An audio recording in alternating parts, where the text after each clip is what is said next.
Where it's got a little winning streak going right now. I wonder if it feels like you finally got a little bit of momentum and kind of building on something. Yeah, just getting that training in. I don't know, it's been going good, and just keep that train rolling, So I'm on a streak. I'm out here in Japan, about to knock off a bucket list of mine, So it's going good. It's going good. We touched on it right there, bucket list, man. I mean, fighting in Japan. Is this a big kind of special moment for you in your career? Yeah, MSG was pretty cool, but it was more so for me growing up boxing and watching all, like any other, the really greats have, fought at Madison Square Garden. So for me, that's what that was. It wasn't so much personal. This is personal. This is like, got me into MMA, watching Pride, watching K1, watching Dream, you know what I mean?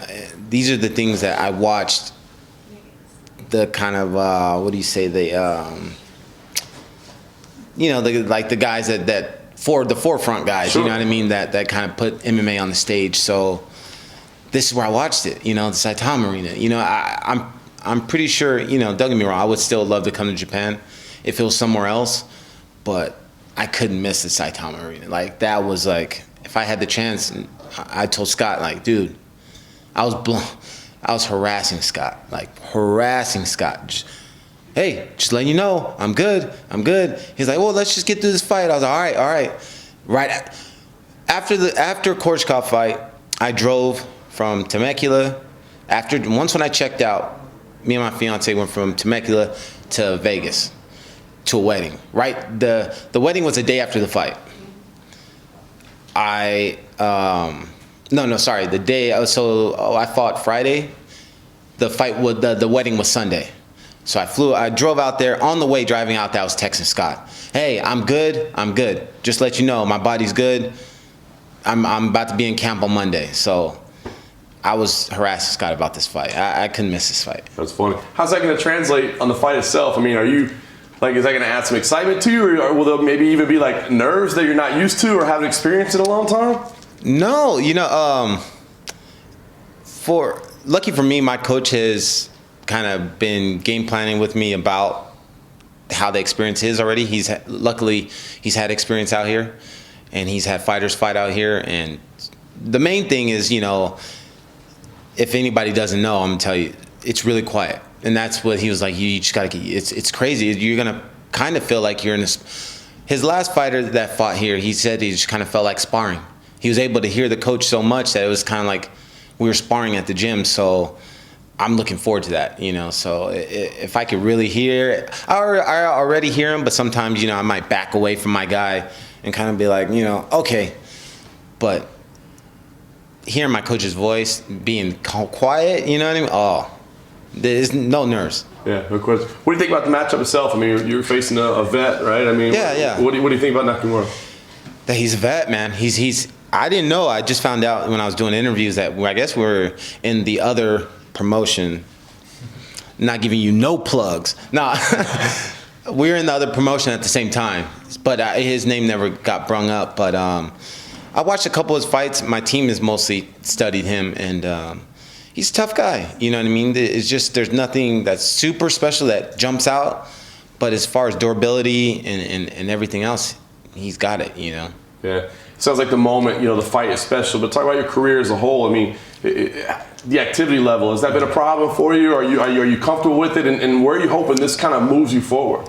I'm somewhat comfortable with it. I would probably like 3 times a year. 3 times a year would be like cool, pretty cool.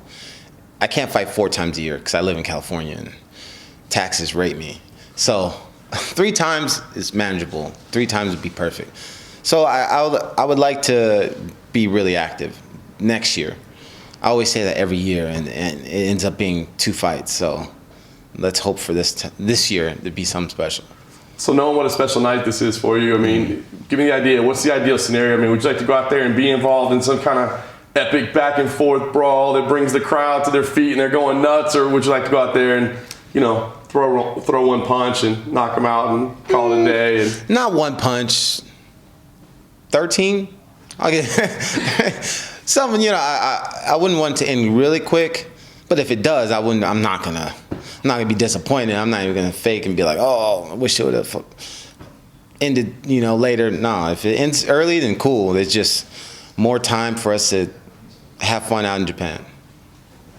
Do you, as a fan, do you remember like how did you watch the Pride K1? Did you get them VHS tapes? You watch stream them like what? No, on the internet, man. Internet. I didn't have none of the tapes, but yeah, just watching that and then watching like the Ricardo Arona ramp. You know what I mean? Like those things dude. I even watched when they robbed. Damn, who was it? Who was it that fought Chuck? And they were beating Chuck. Mesger. Yep. Mesger. You know what I mean? Like those fights. You know, I watched so much of Pride. You know, it was dope. You know, and then it's just anything, any type of interview that had to do with like hearing all the stories about Pride and when Crazy Horse fought, Vanderlei's the coach or whatever, you know what I mean, in the back, and he got choked out, like all that crazy stuff, you know. So I've always grew up being a fan of Japan, you know, as far as the whole fight scene out here. Have you run across Fedor yet? No, but I've seen him other times. And I know if it'd be cooler like out here, but kind of. Well, it just no matter where you meet him, it's pretty. This is the first time I've seen a guy who has an aura about him. Like a couple times, I was just like, dude, that motherfucker's mysterious, dude. No, but he's fucking scary, man. Anybody who wears a knitted sweater, dude, and well, I guess I'm scary. I'm trying to get my Fedor essence in. So, yeah. What do you expect from in the title picture of the victory?